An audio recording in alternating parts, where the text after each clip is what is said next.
Jumpa kembali di Senggolan TV Channel. Yang belum menyenggol, silahkan disenggol, agar kedepannya bermanfaat buat kita semua. Mari kita simak videonya sampai selesai.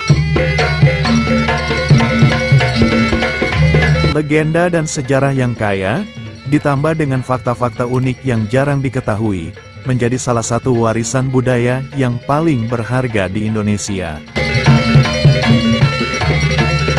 Salah satunya adalah Tari Gandrung Banyuwangi. Tari ini tidak hanya menjadi hiburan, tetapi juga pengingat akan sejarah, cinta, dan perjuangan masyarakat Banyuwangi. Bagaimana kisah dan sejarahnya? Kita lanjutkan setelah yang satu ini.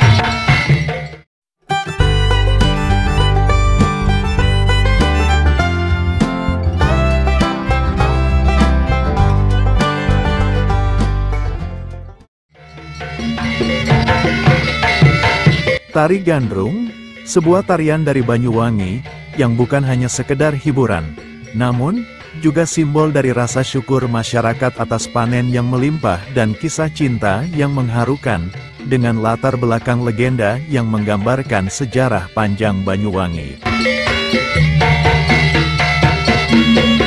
Selain itu, Tari Gandrung juga kerap mewarnai berbagai kegiatan, baik formal maupun non-formal, juga dari upacara petik laut, perkawinan, khitanan, dan upacara adat lainnya.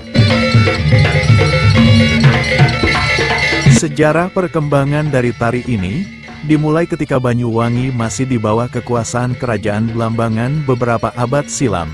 Kata Gandrung memiliki makna bentuk perwujudan rasa kagum akan pesonanya masyarakat Blambangan yang agraris kepada Dewi Sri, yakni Dewi Padi yang dianggap menjadi pembawa kesejahteraan masyarakat. Pada mulanya, tarian ini hanya digunakan sebagai ungkapan rasa syukur pasca panen.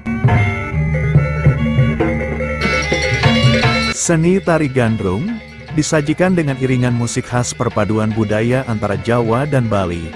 Kepopuleran tarian ini berhasil menyematkan beberapa panggilan khusus untuk kota Banyuwangi, seperti Bumi Belambangan, Tanah Osing, dan The Sunrise of Java.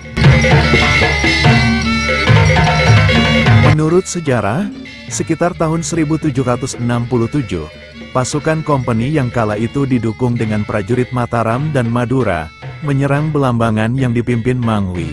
Perang dinamakan Perang Bayu, yang pada akhirnya hanya menyisakan 5.000 prajurit Belambangan, dan beberapa penduduk, perempuan dan anak-anak menjadi korban dalam perang ini.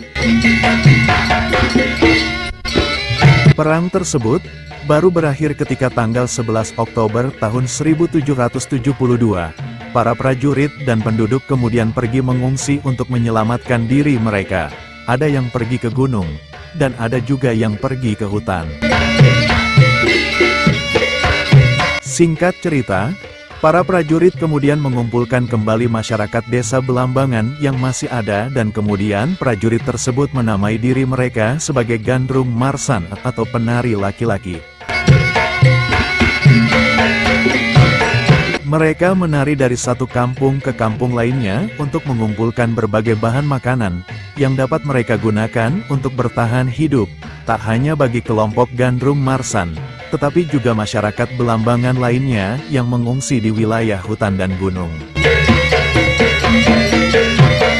Kemunculan Gandrung Marsan mulai populer atau mencapai masa keemasan pada masa pemerintahan Bupati kelima Banyuwangi, yaitu Bupati Pringgokusumo pada tahun 1867.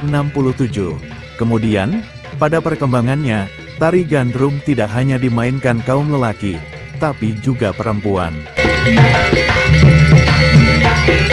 Pada mulanya, Gandrung hanya boleh ditarikan oleh para keturunan penari sebelumnya. Namun, sejak tahun 1970-an, tarian ini menjadi sebuah profesi. Bahkan pada masa kepemimpinan Abdullah Aswar Anas, tarian ini dijadikan salah satu destinasi budaya di Banyuwangi yang menarik banyak wisatawan lokal dan mancanegara. Sejak saat itu juga, tarian Gandrung tak pernah absen ketika perayaan ulang tahun kota Banyuwangi setiap tanggal 18 Desember. Sejarah lain menyebutkan, menurut legenda setempat, Tari Gandrung bermula dari kisah seorang gadis cantik bernama Sri Tanjung yang mencintai seorang pemuda bernama Sidapaksa. Karena fitnah dari pihak yang iri, Sri Tanjung dijatuhi hukuman mati oleh Sidapaksa. Sebelum meninggal, Sri Tanjung bersumpah bahwa air sungai Kalibaru akan berubah menjadi harum jika ia memang tidak bersalah. Ketika tubuhnya jatuh ke sungai, air tersebut benar-benar menjadi harum, dan Sidapaksa menyadari atas kesalahannya. Kisah tragis ini menjadi inti dari tarian yang kemudian berkembang menjadi simbol kesetiaan dan pengorbanan cinta yang suci.